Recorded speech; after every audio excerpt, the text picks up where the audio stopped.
call to order the December meeting of the Frankfurt Plant Board. It's Tuesday, December 17th at 5 o'clock in the community room at the FPB Administration Building. Madam Secretary, call the roll. Member DeLong? Here. Member Cuban? Here.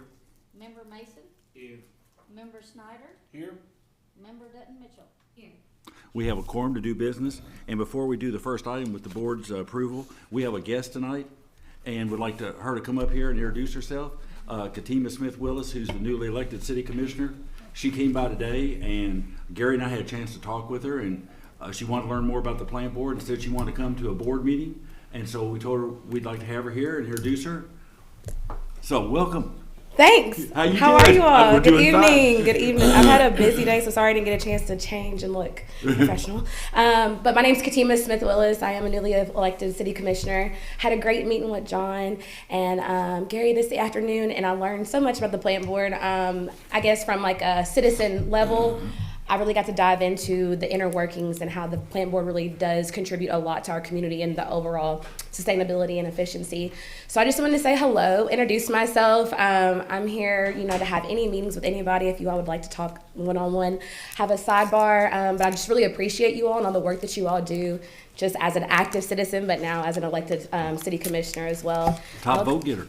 Top vote getter. Yeah. That is, top vote getter. That was a little shocking, but I'm here and I'm ready to work, and I look forward to working with you all in whatever capacity that may be, just moving forward and having more conversations and to see how I can be an active voice for you all and work together and move our community forward. So thank you all. Well, thank you for coming, and she's indicated that she wants to look at some of our facilities. She wants to go up to the reservoir, the water treatment, the head in, out to Myrtle, Hickory, and see all the operations. So she's going to be looking around, and we told her whatever she wants to do, she's welcome to do. So John said a hard hat. I said, count me in. That's right. Yes, thank you all. thank you for coming. Thank you. First item, consider approving the minutes of the November 19th, 2024 board meeting. Everybody should have them in front of them. Do we have any changes, corrections? If not, do we have a motion? So moved. We have a motion. Do we have a second? Second. We have a motion and a second. All those in favor say aye. Aye. Those opposed? Minutes are adopted. Next item, 1.2, consider approving the minutes of the December 4th, 2024 special board meeting. Any changes, corrections? If not, do we have a motion? So moved. We have a motion. Do we have a second? Second.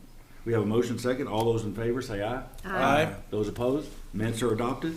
Item number 2.1, financial statements for the month ending November 30th, 2024. Mr. Denton. Yes, good evening, everyone. Plant Board's fiscal year begins in July 1st of each year, so we presented tonight for you, in your board packet, financials through November of 2024. So this is through 5 months of this current 25 fiscal year. I'd like to just do a brief update on page 21, starting with our statement of net position. Looking at total assets, line 75, you can see as of November 30th, 24, the plant board had $242.9 million. You'll notice this is up 9.4 million or 4%.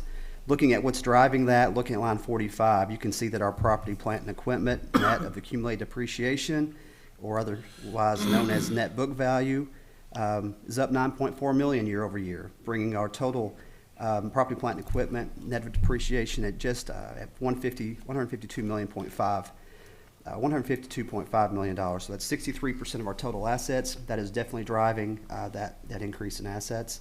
Looking at total liabilities on line 155, you can see we're just at 101 million. You can see this is going in the right direction as well, down 4.9 million or 4.6% year over year. When you have the assets moving in the right direction, liabilities in the right direction, you can see our increase in net position of 11% at 141.9 million. And as November 30th, bringing our liabilities and net position equal to assets at $242.9 million. Not a whole lot changed from last month, but that gives you just a little feel for where we are. I'd like to talk just briefly about the financial performance through 5 months. Looking at page 26 of your board packet, this is our statement of revenues, expenses, and change in net position.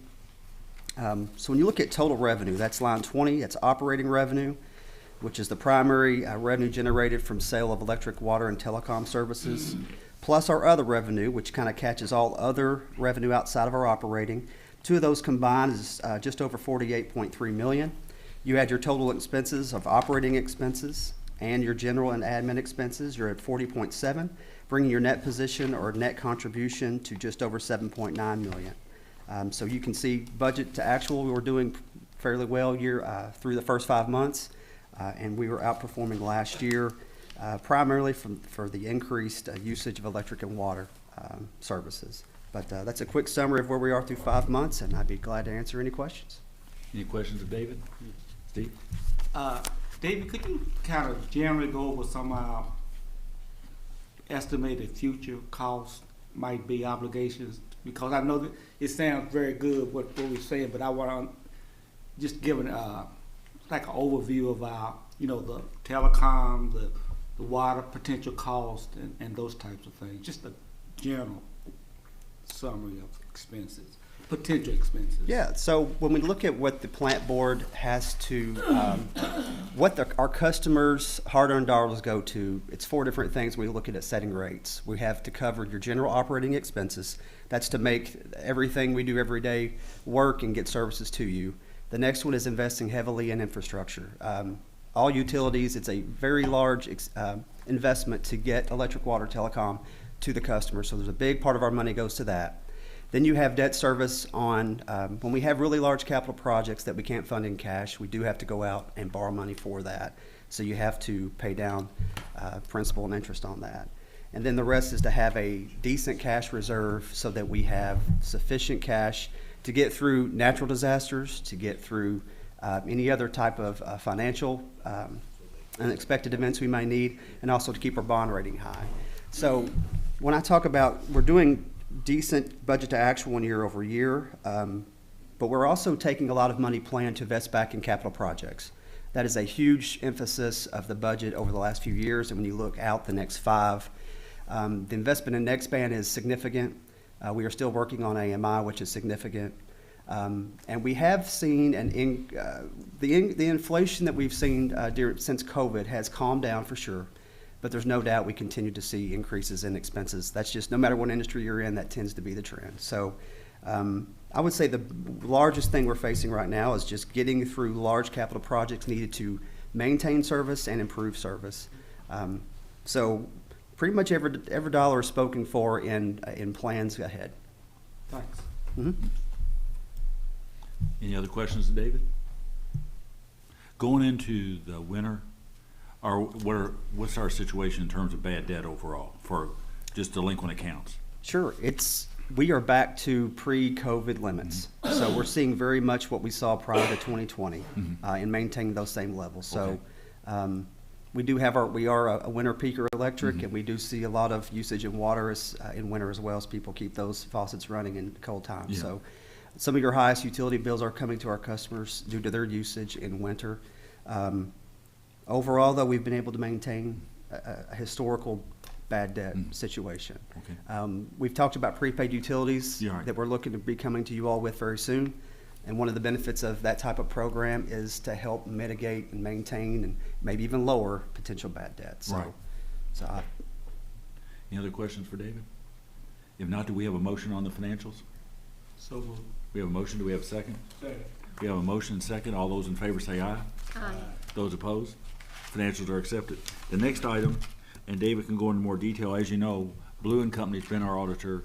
We've basically adopted the policy recommended for the state by the state auditor's office in terms of rotating auditors. In staying with that policy, we can extend with Blue one more time if we choose to, or we can go out on bid.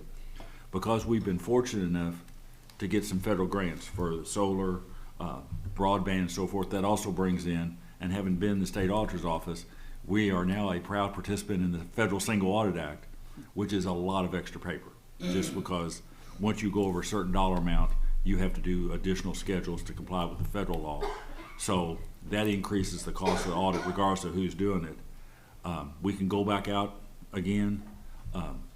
My bet would be if we went back on the street right now, I'd say prices will be higher than what we're looking at now, but there's no way to know until you go. But I would assume to bring in somebody brand new, start from scratch, a new learning, it will be an increased cost. But this, if we want to renew one more year for this current budget year, this will be the last extension if we choose to. So, David, turn it over to you. Sure, not much more to add there, Mr. Cubine. The last year's audit fee did not include a single audit, and you've got before you tonight the engagement letter from Blue and Company. So we really just want to put it to the board. You can either move forward with Blue for another year. That includes the single audit work. There's in the price quoted for them, there is one major program included in the price. If there were to be a second major program or more, it'd be an additional $5,250 for each additional program. We could have up to two, but we know at least we'll have one with the Clean Water Act funds we received for the reservoir. So I just leave it to the board on moving forward with Blue or put out an RFP for another. And I mean, and they are asking for more, but like I said, I go back to the state auditor's office.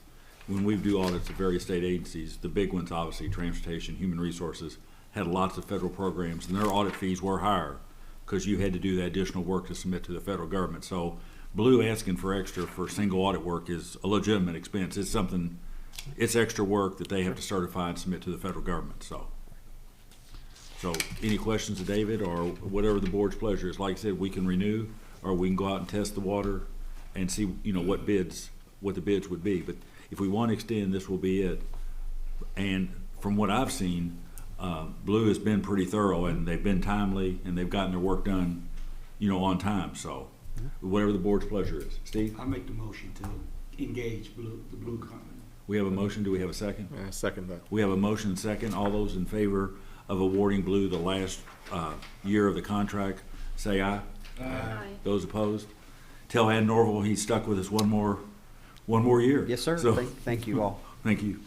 Next, Ms. Poe, any public comments, web comments?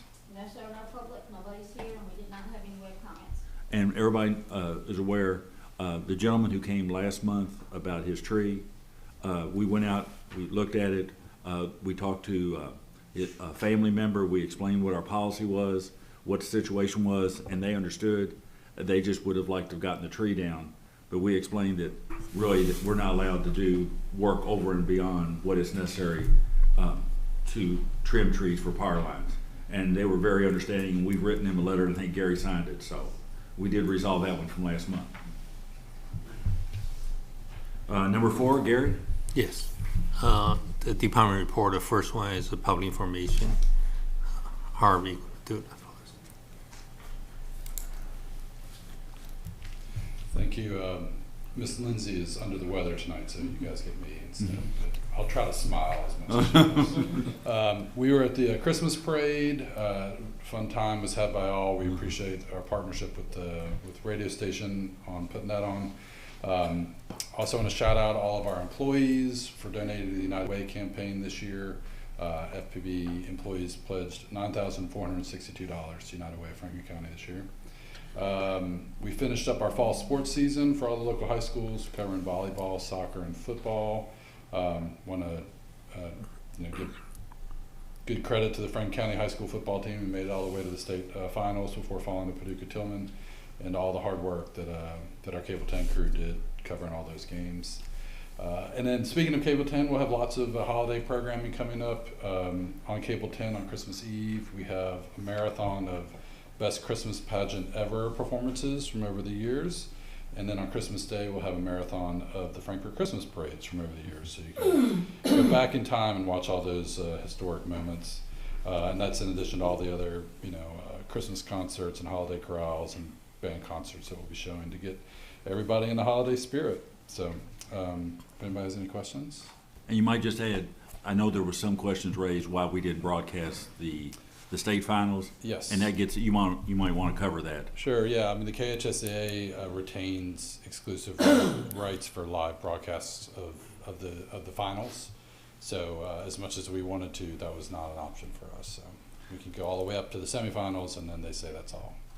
But seeing the old Christmas parade should be good. Watching candy being thrown at a high velocity at people in the crowd in the old one. It is pretty entertaining. Yeah. Thank you all. The next one is a NOG, Darren.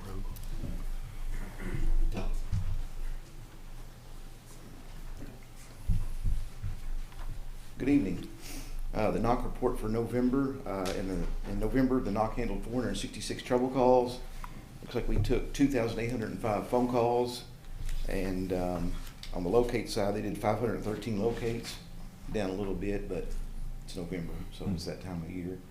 And that's for the fiscal year, that's a total of 3,102 locates, so still pretty busy, you know, always busy. Any questions? You still fully staffed? On the locate side, we are fully staffed. In the knock side, we just had our knock supervisor took an internal position, so we backfilled that position, and now we'll be looking for a dispatcher. Okay. So, never-ending process. All right. Thank you. Okay. Yeah. Thank you. Next is our telecommunication. Oh, I'm sorry, it's customer service, April.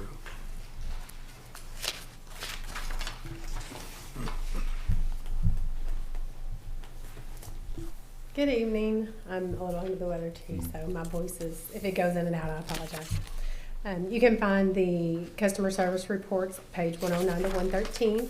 Not a whole lot of change from last month. We had about 10 or 15 more customer interactions than we did in October. The wait times did go down a little bit. I think last month they were still under 2 minutes, but they were like a minute and 40 seconds, and we got them down to like a minute and 30, and then the others were around the 2 minute mark and a little over the 2 for the more detailed billing. The kiosk transactions, we are up about 20 from the previous month.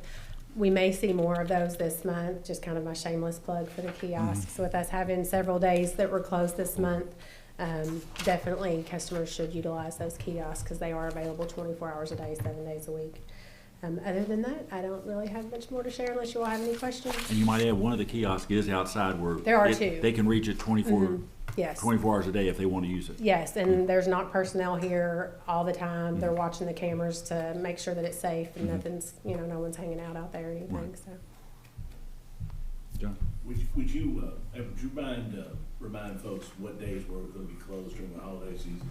So we are closing at 11:30 on the 23rd. We're closed the 24th and the 25th, which is Tuesday and Wednesday, and then we're also closed the following Tuesday and Wednesday, the 31st and the 1st. So, all right. Thank you. Any other questions? So where's the kiosk located? The one outside? They're in the drive-through, so they're Okay. right behind. So the teams that go inside, they're a car length behind those, so that there can be 2 people in the drive-through or 4 actually at a time. Yep. And then the other one's here in the lobby. In the lobby, Yeah. so it's just open when we're open. Right. Yeah. All right. Thank you all. I like to mail the check with a stamp. Telling your age. Give it. And next is Adam for the telecommunication. Check out where you're watching. Andy Griffith. Eddie Griffith, yeah, in the Bonanza, yeah. You could have said passenger pigeon. No, the board report starts on page 115 with customer numbers. Everything looks good there. Pages 116 and 117 are the outages for the month. We had 5 outages. Most of them were weather related. We had a couple storms that blew through, some blown fuses, things of that nature. Trouble call was up a little bit. I talked to the supervisor about it. He says a lot of it's people, new apps, new TVs and things of that nature. So we'll kind of gauge next month and see what it is. We have the new Nextband app, Command IQ, and I think there's a little bit of a learning curve getting customers on it. So I think that's some of them as well. As far as the Nextband, we're just about everywhere. We're out of 127 towards Mills Lane area, working out there. We're doing some splicing up in the northern part of 127. We're going to turn on some areas on Lucas Lane, Benson Reserve, and out Louisville River. How are we doing on easements? As of today, we have 288 signed, and we need 336 more. So, we're moving along. We need to go a little faster.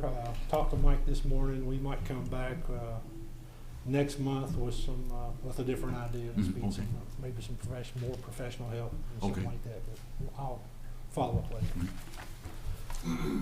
Any questions? Thank you. Thank you, sir. Thank you.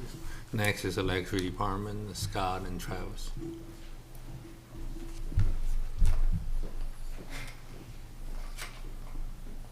Good evening. The electric report for November starts on page 119. And starting at 119, you'll see our SAIDI numbers for the month of November are 48.875. Page 120 will show you our top 10 outages for the month. With total customer account affected was 2,023. Page 121 will be your pie chart, which shows the percentages of the types of failures we had or outages. And then you will see on page 122 those percentages down to official numbers with the total numbers of 37 for outages. Be happy to answer any questions. How are we doing on the pole replacements, the ones that need to be replaced? We're doing real well. They've come through, osmosis came through the first section. We've tackled the poles that were at the 50% mark, which were the critical failures. We've switched to doing the ones that are the intermediate ones, which is 65%. Osmosis is supposed to be starting back in the next week or two, hopefully, to do round 2. So we're staying up with them, so we're good with that. Okay. Any questions? Thank you, sir.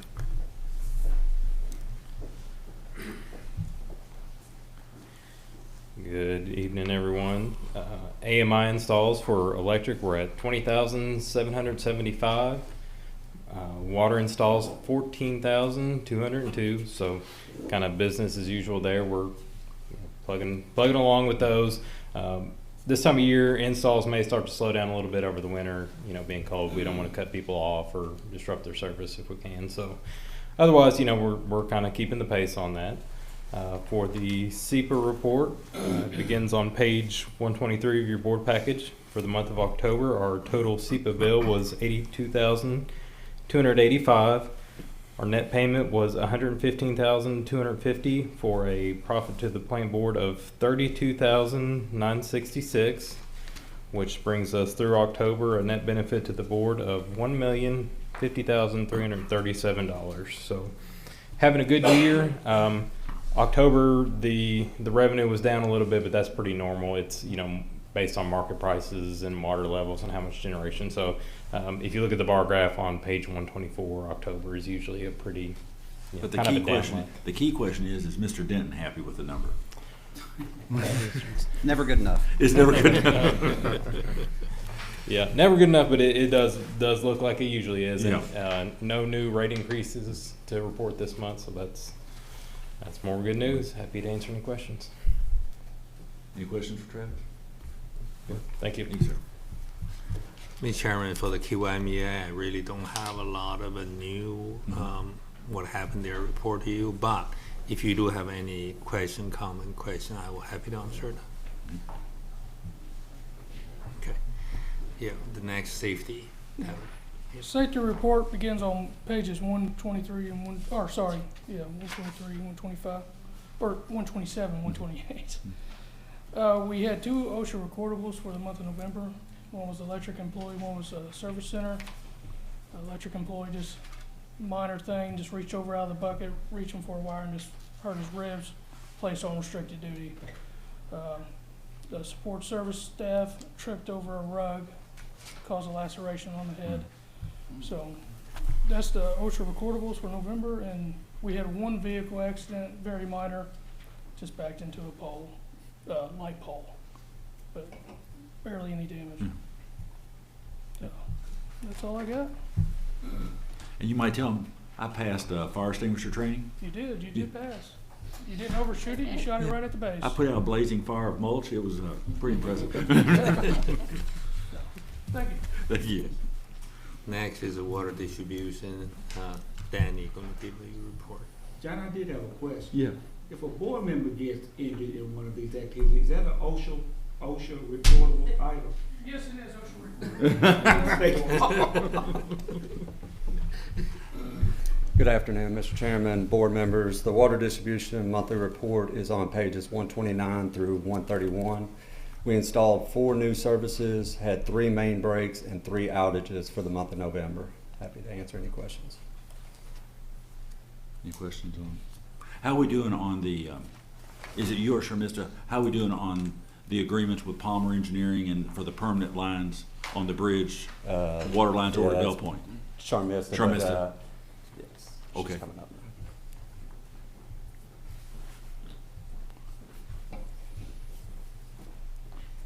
Good evening. Yeah, we actually have a meeting tomorrow with KYTC in Palmer to discuss the final connection. So Okay. they'll probably engineer it for us.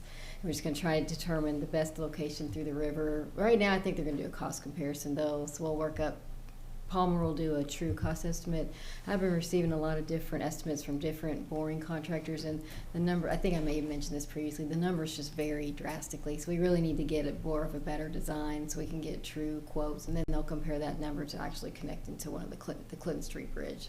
And then we'll go from there. Okay. Any questions? Okay. Thank you. Next, the water treatment plant, Brendan.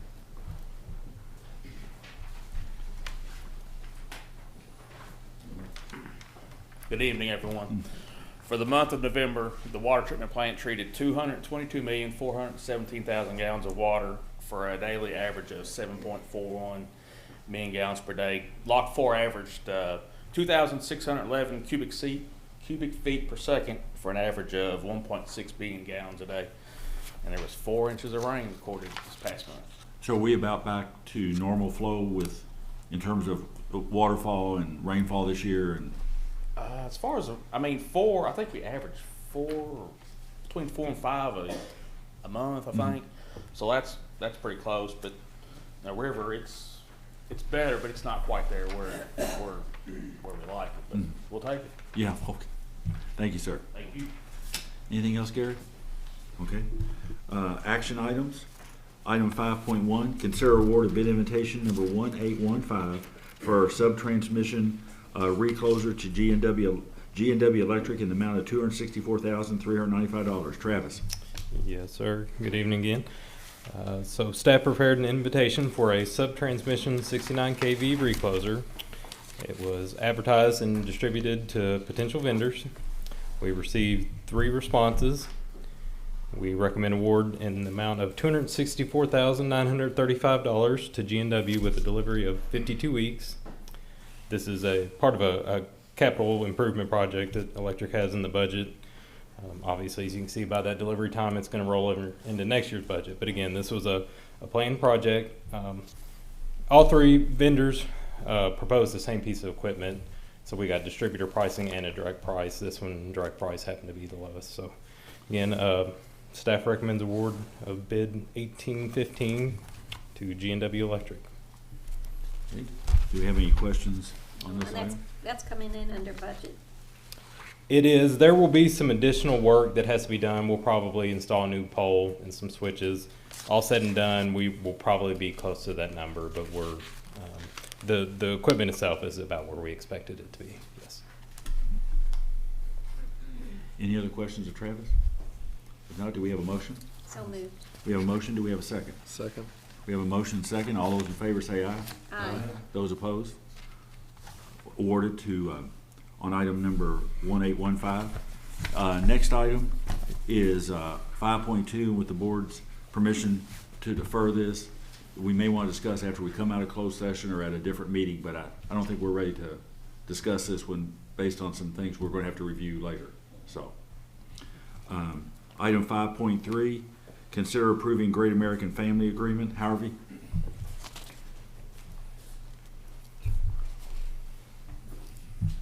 Thank you, Mr. Chairman. Staff recommends the approval of the Great American Family Agreement. This is an NCTC agreement with a term through October 31st of 27. We currently carry Great American Family on channel 176 on the optional preferred cable package.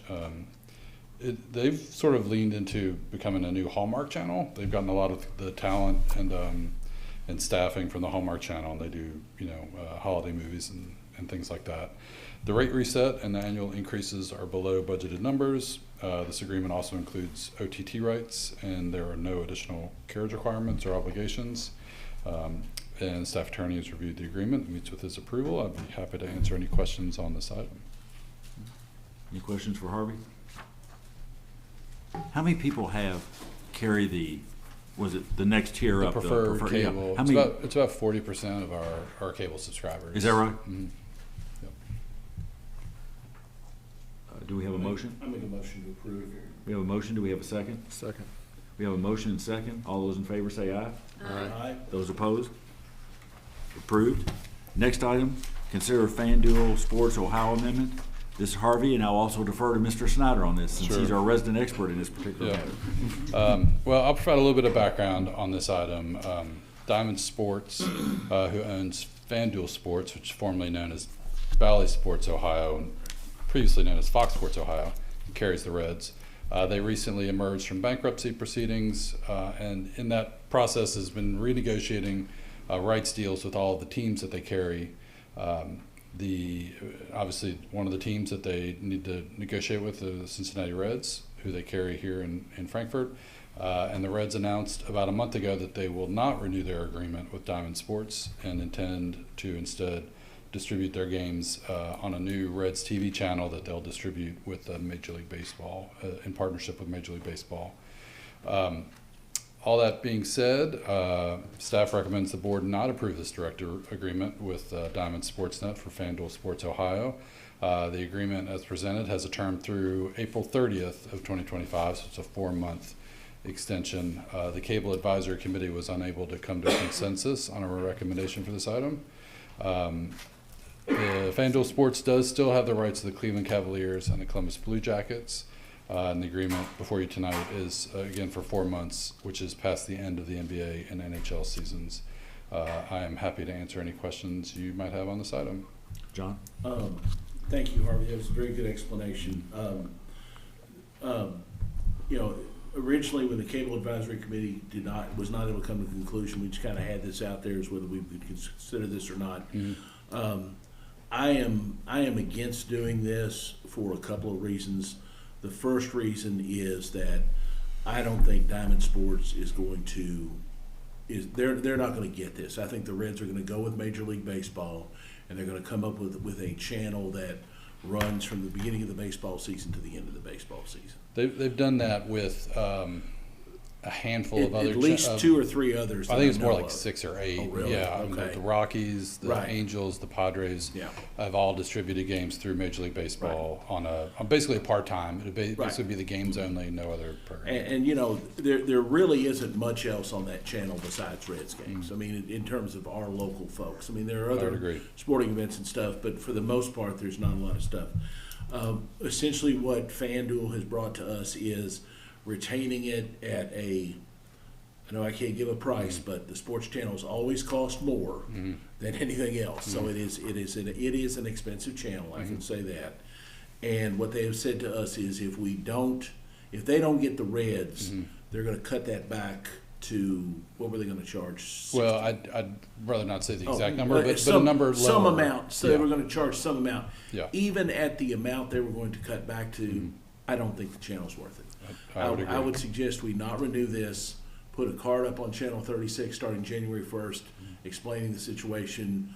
As soon as we find out how we're going to get Reds games, we're going to do what we can to get Reds games. Yeah. So I think I would vote to not renew this agreement. And you are already working on getting the Reds secured for come April. We actually went through this process about 1.5 years ago when Diamond Sports missed a payment to the Reds. Right. And went right up to the edge. We thought they were going to be done then, and that they were going to that we would take those directly from MLB, and we were ready to do that. So I think we haven't seen a proposal from MLB. We have a good relationship with them through Major League Baseball Network. I'm confident that we'll be able to get something. And Harvey, if in the case of like the Padres or the other teams that have done this, do they just show the games and the pregame and the postgame? Do they run any kind of classic stuff or anything else? My understanding is it's basically just the games and the adjacent programming, pregame, postgame, and that basically they send you to MLB Network for any of that other kind of content. Okay, good. Yep. Mr. Chairman, I'll make a motion we not renew the agreement with FanDuel Sports Ohio. Here we have a motion. Well, first, any other discussion? This isn't really about on the vote itself, but when a channel is dropped, well, first of all, when do you think there might be a resolution on to where the Cincinnati Reds are going to go? Well, I mean, the season starts in April, so they're going to have to come to some sort of an agreement. I mean, it's gonna have to be in the next, I Yeah. would say 6 weeks, to no more than 6 weeks. We've reached out to the Major League Baseball people, and they indicate that we should see something, they say relatively soon. I would say within a month. Yeah. We should see, and then we'll go back and forth a few times. Because it behooves, the Reds are not gonna wanna, the Reds are not gonna wanna be in a position where their games are not broadcast. Yeah. So they're gonna work with MLB Network to get Major League Baseball to get this product out to the providers. Yeah. So essentially, we'll work to find a Excellent. replacement that includes Cincinnati Reds. Well, it's probably just gonna be a standalone channel. Okay. It's- Yeah. And, And if we don't find that, mhm. or historically in the past, when we actually just lose Right. a channel, Mhm. do we adjust rates? So yeah, I mean, that would certainly figure into the calculation Yeah. for when the next, rate adjustment would happen. I think honestly, I think Harvey and I have talked briefly about this, was, we, for what's essentially gonna be about a 4-month period, where, we'll still have the rate on the Fox Sports, the old Fox Sports Ohio. I think we'll just meld that into next year when we determine the rates, and a rate that may have gone up 10% might go up 7% because we have this extra money we collected. Yes. We're not gonna, I didn't want to lower the rate and then turn around and have to raise the rate 4 months from now. Right. I mean, because we have emphasized that pretty much It is a pass-through. yes. everything is a pass-through. Yes. Our administrative Yes. costs have stayed just Yes. level and low. And, but that money will still be a credit to the cable. Yeah. And will still be in that account. So when we go forward and determine the rates for next year, that any overage we might have is gonna be factored into that. Essentially prorate that credit back Yeah. over the rest, and we'll work Yeah. with David to make sure that those are all, And in the properly. meantime, cross our fingers, we can find the Reds. Yeah, I'm We confident should that be able we'll. to. that I we'll- really feel like we should be able to. Yeah. It really behooves them to, they want their program to be available. That's all there is to it. Yeah, So- I mean, in fact, their release even stated that you will be able to see the games on the providers that you currently Yeah. have, even though they don't have agreements in place, so they obviously feel confident that they'll be able to get these deals done, so. Okay. Yeah. And baseball is an age. It's a John Cubine era fan base in terms of age. So they are Hey, more likely. I'm a baseball fan too. That's all They right. are more likely to be cable dependent as well. So And I think, and you guys certainly are welcome to take action. I spoke to Mr. Price about, the proper, what the action you guys will be taking on this, and we'll essentially just allow the agreement to expire on that's December fine. 31st. I just whatever you feel like is appropriate, Hans. I just don't feel like we want to renew. We want to renew this. How it was couched. Consider FanDuel Sports Ohio amendment. I would say we just. If I would go ahead and make the motion, we not accept the amendment. Yeah. Just out of ignorance, what else is on that channel? I don't know. You get some Cavalier games, Cleveland Cavalier games, and you get some Columbus Blue Jackets games, the NHL team out of Columbus. Other than that, there's not a whole lot. I mean, there's some overnight. There's infomercials, and So then no there's interest really. Not a whole lot. Not really. No Louisville Because games. LeBron, No UK LeBron games. is at the Lakers, so Yeah. LeBron is long gone from the Cavaliers. So So I'm fine making a motion that we just not approve the amendment. is that the proper motion, Hans? Just I think it's the board's pleasure. If you take no action, the agreement will simply lapse. If you make a motion, you're just stating affirmatively that we don't plan to renew. So I'd like to go ahead and just state that affirmatively that we're not going to renew it. Board pleasure. All right, I'll second it. okay. We have a motion and second. All those in favor say aye. Aye. Those opposed? Motion's adopted. Harvey? Thank you all. Thank you, sir. Next item is item 5.5. Consider award of bid invitation number 1814, pad mount transformers to Cape Electrical in the amount of $75,500. Ms. Hellard, how you doing? Good evening. How are you? Good. We sent a bid out for the smaller pad mount transformers. We had gone to remanufacture during COVID, mainly for lead times, and we're back to a lot slower lead time, a lot less of a lead time now. Cape Electric was the low bid, and 20 to 25 weeks on the lead time. The remanufactured it's kind of done a switch now. I think everyone bought up what was available to be redone, and their lead time is a lot longer. So we're coming back to being able to buy new transformers without the year, 2-3 year wait. So that's what I was gonna say. How does this pricing and lead time compare to pre-COVID? The pricing is more than pre-COVID. During COVID, it was less, but we were buying remanufactured. Okay. So it is more. The lead times are probably back to pre-COVID. Okay. Once again, this is an insane price difference Oh, on this bid. yeah. Any questions for Jennifer? And how many of these do we keep in stock? It depends on the projects. This is a little bit bigger order because they do have some that will be held for a specific project. Okay. So I think they need it. We probably keep, that might be the max we keep, but with what we have in stock now and we know we're gonna use, it's a little bit bigger order of 10. And whatever we got in stock now needs to hold us, what, about 6 months? Till these come in. So they know they're gonna be using several of them probably as soon as we get them, or the ones we have now. Any other questions? Now, do we have a motion? So moved. We have a motion. Do we have a second? Second. We have a motion second. All those in favor say aye. Aye. Those opposed? Motion's adopted. Item 5.6, consider award of bid invitation number 1816, fiber optic cable to Power and Telephone Supply Company in the amount of $158,915.40. Ms. Heller. And this is another inventory item just on the telecom side.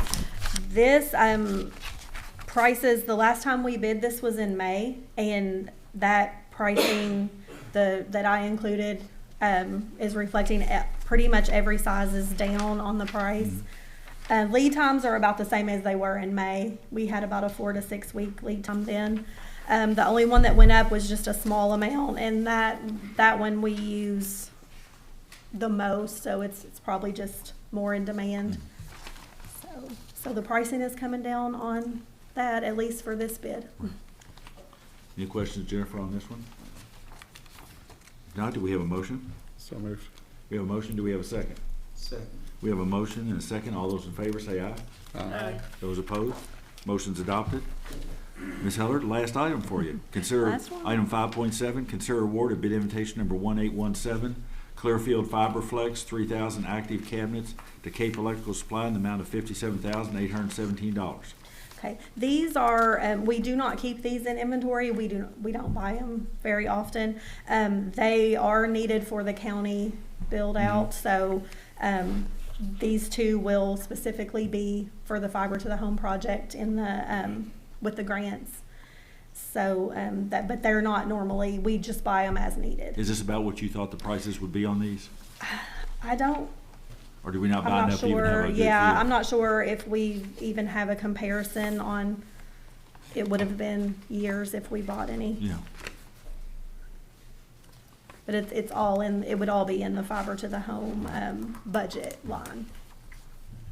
Any questions, Jennifer, on this? If not, do we have a motion? So moved. We have a motion. Do we have a second? Second. We have a motion second. All those in favor say aye. Aye. Those opposed? Motion's adopted. Number 6, Mr. General Manager? I don't. Any old or new business any board member wants to bring up? Okay, if not, 7.1, Travis, Electric Department application for resiliency funding from the Kentucky Energy Environmental Cabinet. Good evening again. Just one note on this one. I called it an information item because it was a grant application that was due yesterday. So staff went ahead and submitted for the funding. Again, I called it an information item because we're past that deadline, but if the board thinks it appropriate to take action and ratify that decision. And you did notify the board, what, about a week, 10 days ago, this opportunity was there and Right. federal funding, and that we had the board meeting, but to meet the deadline, you were getting the paperwork in. Right, exactly, yeah. So the deadline was 4 o'clock yesterday if we were gonna go for it. We had to do it yesterday. So anyways, the Energy Environment Cabinet has announced funding for resiliency improvement projects. The funding is targeted specifically for small municipal utilities, so kind of right up our alley, this opportunity. There's a wide range of projects the funding's available for, you know, kind of your typical utility improvement type of projects, weatherization, undergrounding lines, pole management, vegetation management, new technologies, kind of the, you know, the gamut of electric distribution improvement projects. The grant funding requires a 1/3 cost match from awarded utilities. According to their webinar, they're targeting projects ranging from $2 to $3 million. So again, due to the short deadline, our thoughts were, what's something we can go after that's already kind of been pre-approved, if you will, projects that are already in our capital improvement plan. So that was the thought, and staff submitted an application for some of our reconductoring projects. So it's typical for the electric department to take on line improvement projects, taking out old conductor, putting in newer, better conductors in their place. Again, those are standard kind of in our capital improvement plans. Every year we set aside some funds for those projects. So again, that was due yesterday. Staff did complete and submit an application. It's a state project, but it's using federal funds, so all the kind of federal requirements that will go along with those grant type of programs will flow down. The projects we're looking at are kind of throughout our system, parts of downtown, parts of Devil's Hollow, Millville. So kind of any weak point we have in the system is where we're targeting these funds. And again, it'll be mostly taking old copper weld conductor down and putting new steel reinforced conductor in its place. Usually when we do these, we also look at the poles as well. So if we got decaying poles, we'll address those at the same time. So again, I put it in as an information item if the board thinks it appropriate maybe to ratify that decision. You know, it's of course the board's choice, but happy to answer any questions on that one. So on this one, Hans, what's the proper, if the board chooses to affirm or confirm, what's the proper motion with this if that's the board's pleasure? Let's say motion to approve the program motion to approve Kentucky Grid Resilience Program application. Okay. And regardless of whether or not, you know, when you said these, before, we would have had to accept the grant anyway if we were approved for the grant at some later date. Mm-hmm. So, I mean, it really is, you know, appropriate for them to try to fill out the application. Yeah. Sure. Yeah. But I would go ahead and make that motion to retroactively approve the grant application for this project. Because as Travis pointed out, if we would get this, then it will save our ratepayers money because we're going to get some matching funds for a cost we were already going to have to incur the 100% of the cost for. So, so we have a motion. Do we have a second? Second. We have a second. All those in favor say aye. Aye. Those opposed? Grants whatever we call it. Affirmed. Affirmed, yes. The application Thank is you. affirmed. Yes. Item 7.2, there'd been some discussion on the February 18th meeting and about possibly changing it. What's your all's pleasure? And I know, John, you've got stuff going on at LRC. Catherine, you had a possible conflict. Do we want to change that meeting? Mr. Chairman, if it's okay, for that particular week, the Thursday of that week works best for me on the 20th. That would be the 20th. Does that work for you, okay? Catherine? Can you all, does that work for everybody? Okay for y'all? I'm retired. Oh, yeah, there you go. Yeah. So, Sounds good. So do we need to make a motion on that, Hans? We'll just have to call a special meeting. We'll just call it a special Meeting for the 20th. Does that work We'll for notice it. for staff? I mean, that Yeah, I was think my you other all, concern. Yeah. did you check it, Kathy, and see if As far as I know, not everything was good? So the February meeting will be on the 20th, not the 18th. The next item, Mr. Chairman, I'd like to request permission to call a closed session pursuant to KRS 61-810-1C to discuss pending or proposed litigation regarding a contract matter and a declaratory judgment matter regarding real property, as well as under KRS 61-810-1N, M or N? N. N as in Nancy, to select a successful bidder for the award of a local contract. there's a motion, do we have a second? Second. We have a motion and second. All those in favor of going into closed session Based on the stated motion, say aye. Aye. Those opposed? We'll go into closed session upstairs, meet up there in about 10 minutes.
Do we have a motion to come out of closed session? So moved. Do we have a second?